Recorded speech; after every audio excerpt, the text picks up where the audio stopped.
సుందరకాండలో రాముడు కనపడకపోయినా రామ కథ ఒకటికి 10 మార్లు చెప్పబడుతుంది. అటువంటి రామచంద్రమూర్తి వలన ఉపకారము కాని ప్రత్యుపకారము కాని పొందనివాడు రామాయణమునందు లేడు. ఆయనకి ఉపకారం చేసిన వాళ్ళందరికీ ప్రత్యుపకారం చేశారు. ఒకవేళ ఉపకారం చేయకపోయినా ఉపకారం చేశారు.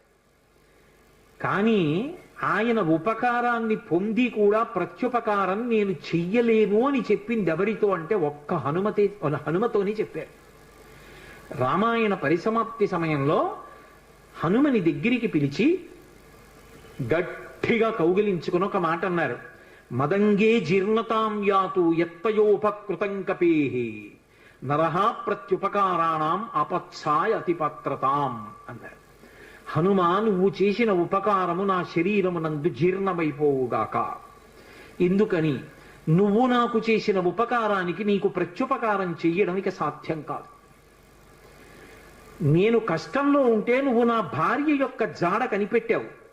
ఇప్పుడు నీకు ప్రత్యుపకారం చేయాలంటే నీకు అటువంటి కష్టం కలగాలి. కోరచ్చా నేను? అందుకని నేను కోరను. నీకు అటువంటి ఆపద రాదు. కాబట్టి నీకు నేను ప్రత్యుపకారం చెయ్యలేను. నీవు చేసిన ఉపకారము నా శరీరమునందు జీర్ణమైపోవుగాక అని కౌగలించుకున్నారు. హనుమ ఒక్కరు తప్ప రామాయణం మొత్తం మీద ఈ స్థితిని పొందిన వారు వేరొకరు లేరు. అందుకే రామచంద్రమూర్తి అవతార పరిసమాప్తి సమయంలో ఆయనతో అందరూ వచ్చేస్తానని వెనక వెళ్ళిపోతున్నప్పుడు హనుమని కూడా అడిగారు. హనుమ, నువ్వు వస్తావా అని అడిగారు. రామచంద్ర ప్రభో, మీరొకటి, మీ కథ ఒకటి, మీ నామం ఒకటి కాదు.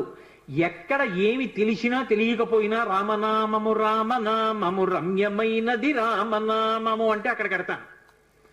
రామ కథ చెప్తే వెడతా, రామాయణం చెప్తే వెడతా. ఇప్పుడు రాముడు అన్నాడు, మక్కథా ప్రచరిష్యంతి యావల్లోకే హరీశ్వర తావద్రమస్య సుప్రీతో మద్వాక్యమనుపాలయం.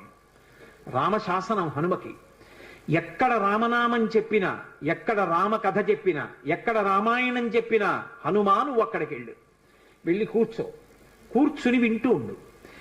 హనుమ సభలోకి వచ్చారు అంటే సభలో ఉన్న వాళ్ళందరికీ మంగళమే. నన్ను నమ్మండి, చచ్చిపోయేవాడు కూడా బతుకుతాడు.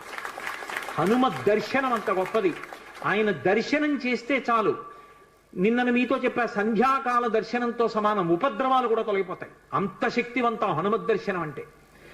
అటువంటి హనుమ సభలోకి ప్రవేశిస్తారు. ప్రవేశించి అనుగ్రహిస్తారు. ఎందుకని అంటే పైన రామశాసనం ఉంది. ఇదే మహానుభావుడు తులసీదాస్ గారి జీవితంలో జరిగింది. తులసీదాస్ గారు ప్రతిరోజు గంగానదిలో స్నానం చేసి చెంబుతో కాసిన నీళ్లు తీసుకొచ్చి రావి చెట్టు మొదట్లో పోసి రావి చెట్టు కింద కూర్చుని తపస్సు చేస్తుండేవారు. ఆ రావి చెట్టు మొదట్లో గంగ నీళ్లు పోస్తుంటే గంగాజలం తగిలిందో ఏమో ఒక బ్రహ్మరాక్షసుడు పైనుంచి కిందకి దిగాడు. బ్రహ్మరాక్షసుడు అంటే ఎవరు అనుకుంటారేమో, వేదం చదువుకుని కూడా దొంగతనాలు లాంటివి చేసి బ్రతికిన వాళ్ళు బ్రహ్మరాక్షసులు అవుతారు. పతంజలి చరిత్రలో చెప్తారు. కాబట్టి అటువంటి బ్రహ్మరాక్షసుడు క్రిందకి దిగి అన్నాడు, నువ్వు నాకు మహోపకారం చేశావు. ఎప్పటి నుంచో ఈ చెట్టు మీద పడి ఉన్నాను. నువ్వు గంగాజలాన్ని తెచ్చి ఈ చెట్టు మొదట్లో పోసినప్పుడు గంగాజల స్పర్శ చేత నా పాపం శమించింది. నేను సాధారణ రూపాన్ని పొందాను. నీకు నేను ప్రత్యుపకారం చెయ్యాలనుకుంటున్నాను. నీవు రామదర్శనం కోసం పరితపిస్తున్నావు. నీకు రామదర్శనం కావాలి అంటే చేయించగలిగిన వారు హనుమ ఒక్కరే. హనుమ రోజు వస్తుంటారు. ఎక్కడికొస్తారో తెలుసా? ఎక్కడెక్కడ రామనామం జరుగుతుందో, ఎక్కడెక్కడ రామనామం ప్రస్తావనకు వస్తుందో, ఎక్కడెక్కడ రామ కథ చెప్పబడుతుందో అక్కడ ఉంటారు. కాశీలో హనుమాన్ ఘాట్లో ఒక వ్యక్తి రోజు రామాయణం చెప్తున్నాడు. అక్కడికి వచ్చి కూర్చుంటారు. ఎలా గుర్తుపడతావో తెలుసా? అందరికన్నా ముందు సభలోకి వస్తారు.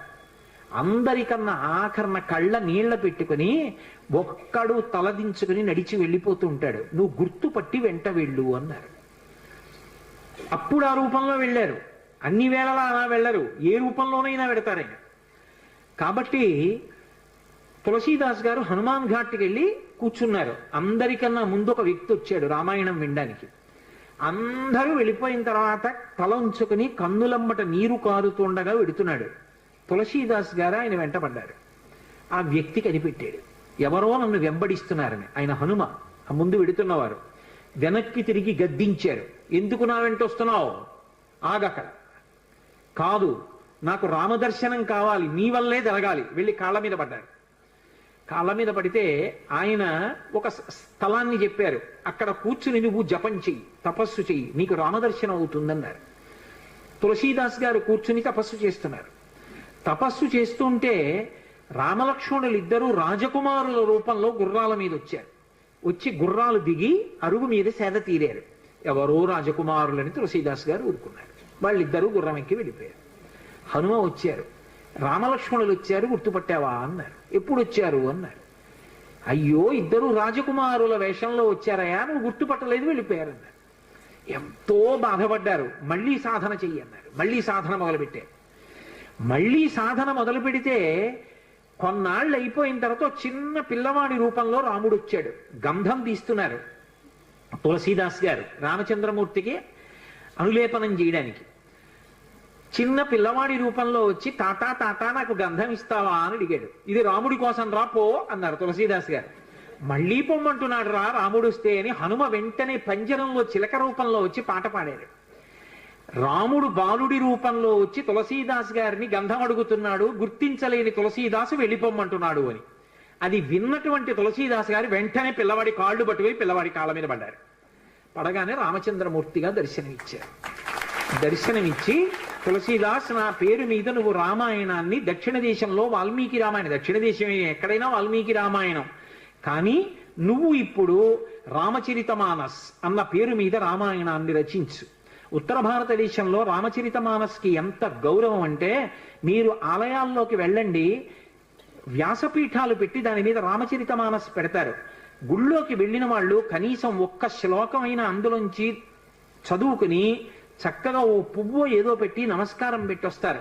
రామచరితమానస్కి అంత గొప్ప. విచిత్రం ఏంటంటే హనుమాన్ చాలీసా, రామచరితమానస్ రెండు తులసీదాస్ గారి శరీరంతో ఉండగానే ప్రఖ్యాతి వహించేసాయి. అటువంటి తులసీదాస్ గారు ఎప్పుడూ రామనామం చెప్తుండేవారు. ఒకప్పుడు తులసీదాస్ గారు గంగ ఒడ్డున నిలబడి ఉన్నారు. ఒక ఆవిడ గబగబా వచ్చి ఆయన కాళ్ళ మీద పడి నమస్కారం చేసింది. ఎప్పుడూ అలవాటు మీద తులసీదాస్ గారు దీర్ఘసుమంగళీభవ అన్నారు. అయ్యా, నన్ను దీర్ఘసుమంగళీభవ అంటున్నారు, నా భర్త మరణించాడు, అదిగో చితి మీద పడుకోబెడుతున్నారు దహన సంస్కారానికి, మీ నోట వంట వచ్చిన మాట అబద్ధం కాకూడదు అందావిడ. నా నోట రావడం ఏమిటమ్మా, రాముడు పలికించాడు. ఆయన వెంటనే అక్కడికి వెళ్ళి ఆ కమండలంలో నీళ్లు తీసి ఆ శవం మీద చల్లి రామనామం చెప్పారు. చటుక్కున లేచి కూర్చున్నాడు. ఇది చూశారు పాదుషా యొక్క గూఢచారులు ఆ గంగా తీరంలో తిరుగుతూ. తులసీదాస్ గారి దగ్గర రకరకాలైనటువంటి విన్యాసాలున్నాయి, ఆయన ఏవైనా చెయ్యగలడని పాదుషాకి చెప్పారు. పాదుషా తులసీదాస్ని పిలిపించారు. పిలిపించి, నువ్వేమిటో చచ్చిపోయిన వాడిని బతికించావుట, ఏవి కొన్నటువంటి వింత చేష్టితములు చెయ్యన్నారు. తులసీదాస్ గారు అన్నాడు, వింత చేష్టితములు చేయడానికి నేను గారడివాణ్ణా? కాదు, రాముడు నన్ను పనిముట్టుగా అనుగ్రహించాడు, అది రామానుగ్రహం అన్నాడు. అంటే నేను చెప్పిన మాట పాటించట్లేదు కాబట్టి కొరడాలతో కొట్టండి అన్నాడు.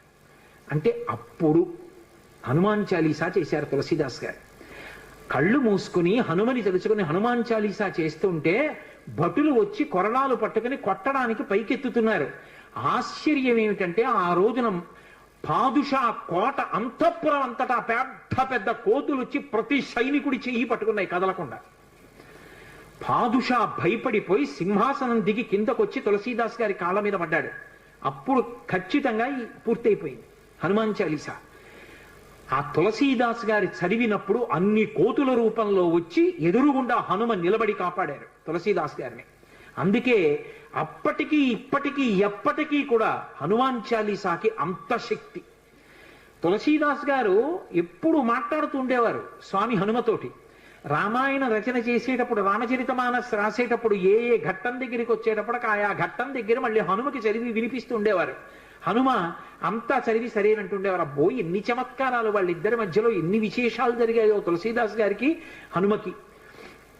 అంతటి గొప్ప అనుబంధం. అందుకే హనుమ గురించి తులసీదాస్ గారు ఏవి చెప్పారో అవన్నీ కూడా అద్భుతమైనటువంటి విషయాలు. రామచరితమానస్ అంత గొప్ప గ్రంథం. తులసీదాస్ గారిని అనుగ్రహించారు మహానుభావుడు స్వామి హనుమ. అనేకమైనటువంటి అవతారాల్లో ఈ లోకంలో వచ్చి ఎందరినో అనుగ్రహించారు. వారు వచ్చినటువంటి అవతారములు ఎన్నో ఉన్నాయి.